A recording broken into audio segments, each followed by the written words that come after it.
আজ 21 তারিখ রবিবার। দীর্ঘ 1 বছর পর মালয়েশিয়া থেকে রাশেদ মামা বাংলাদেশে যাচ্ছে পরিবারের উদ্দেশ্যে।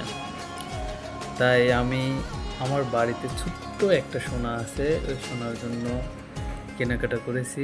সেগুলোই সুন্দর করে পলিথিনে প্যাকেট করে মামার কাছে নিয়ে গেলাম। শুরু হলো ঘাটতি বাঁধার সময়। সাইফুল ভাই চলে আসছে,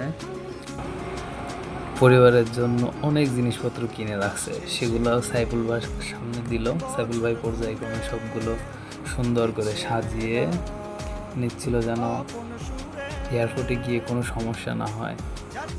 একজন প্রবাসী যে তার পরিবারের জন্য কতটা স্বপ্ন দেখে, কত জিনিসপত্র কিনে রাখে, কত ইচ্ছা থাকে, কত ভালোবাসা থাকে, এগুলা দেখলে তা বোঝা যায়।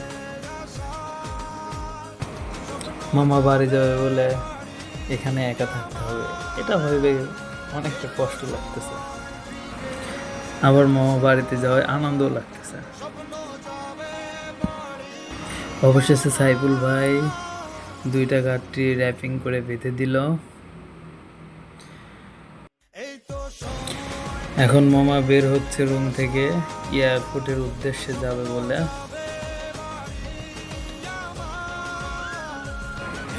রুমের নিচে নামতেই বস হাজির, এয়ারপোর্টে পৌঁছে দেওয়ার জন্য মামাকে। সবাই আমাদের জন্য দোয়া করবেন, যেন আমরা সুস্থ থাকতে পারি, ভালো থাকতে পারি। আল্লাহ হাফেজ।